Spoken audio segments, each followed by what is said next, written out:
Alright, I have a parasitic draw in my station wagon, which is really stupid because there's no computers or anything. I'm gonna switch this garbage to amps. Amps, and you separate the battery cable. One of them. Can't get it off with one hand. Now normally you would put a jumper wire in between these two that you can remove easily so the computers can have time to shut off. But in my case, I don't really need that because there's no computers. That probably isn't going to stay there. Attach some vice grips to my negative cable. They're not real tight, they're just there to give me something to hang on to with my alligator clamps. So now I have 150 milliamp draw, and you should have less than 50 milliamps, so 0.050 would be the max allowed. So now I'm going to go through and pull fuses until that drops down to 0. That's how you diagnose these. First, we're going to check dome lights. Off, and don't forget the glove box light. I can see it turn on and turn off. On. So I know it's not that. Actually, I'll just show you. Turn that light on. Let's see what it does. So the lamp added roughly 250 milliamps of draw to it.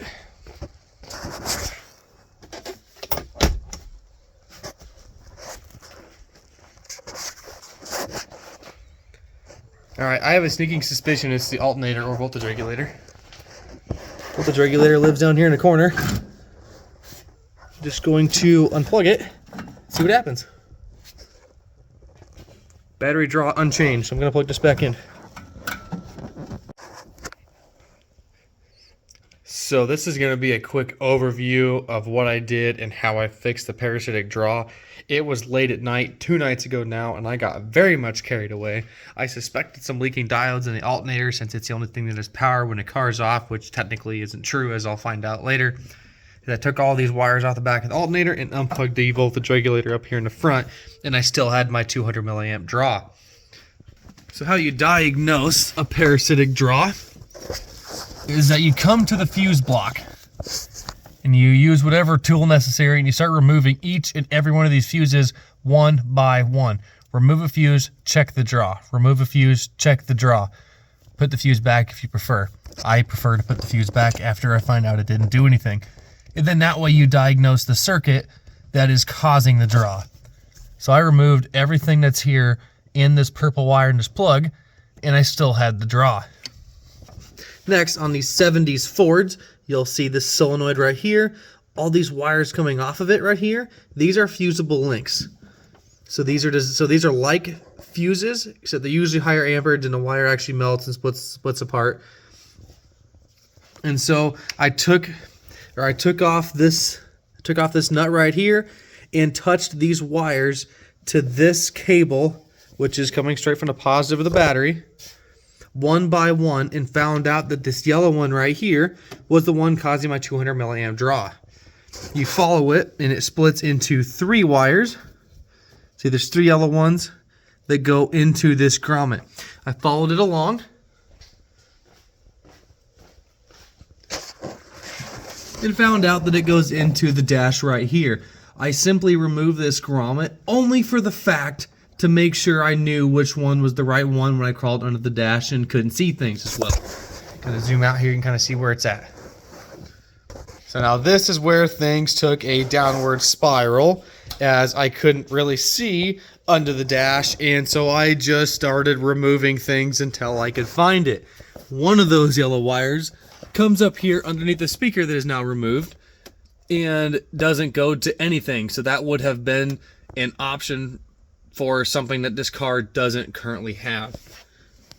The next 2 wires, you could barely see them behind this cluster. I was pulling this out, looking behind there, peeking in there, and doing all this. I had the steering column dropped out, and I was just literally unplugging everything that had a yellow wire, just trying to find something.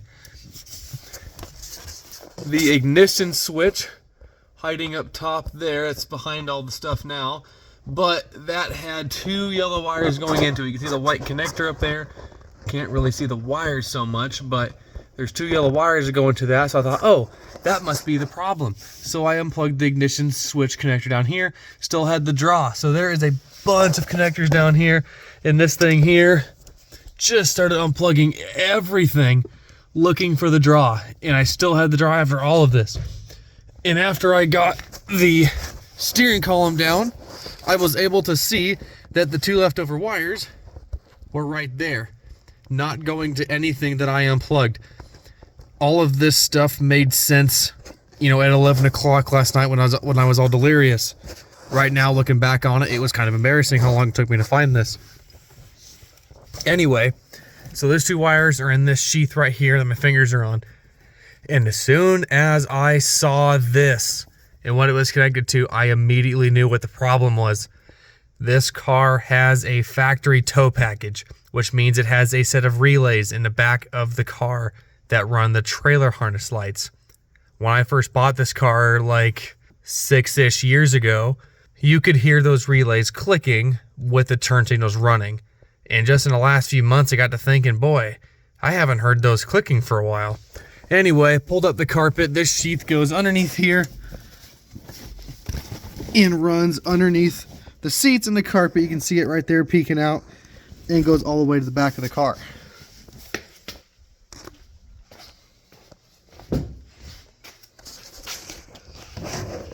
So now I removed this taillight, the 6 screws that hold it, to confirm that my yellow wire is back there. You can see the relay packs right there. There's 3 of them. Go ahead and set this taillight back in here. And now I had to remove this side panel, which is like unremovable easily. The screws are underneath the window at a really bad angle, so that was fun.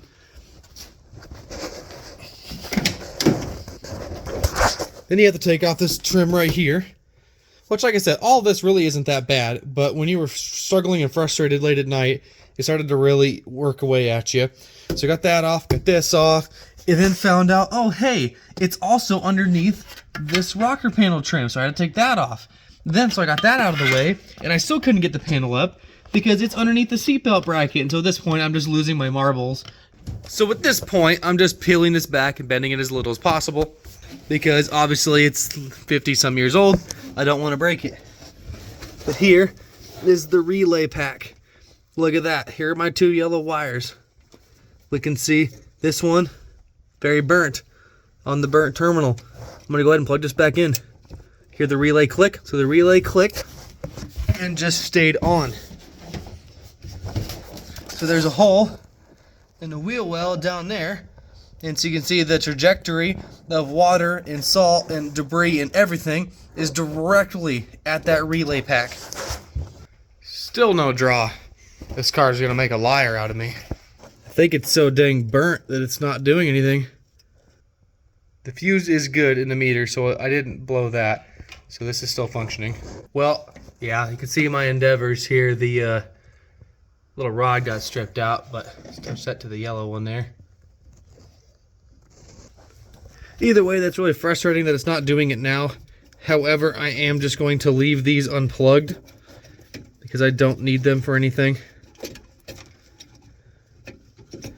So, there we go. I'm going to leave that unplugged and then replace that solenoid. We can actually see this one's got a lot of corrosion in it, unfortunately. I'm sure that'll cause problems later. That means I got to fix that rust hole pretty quick then.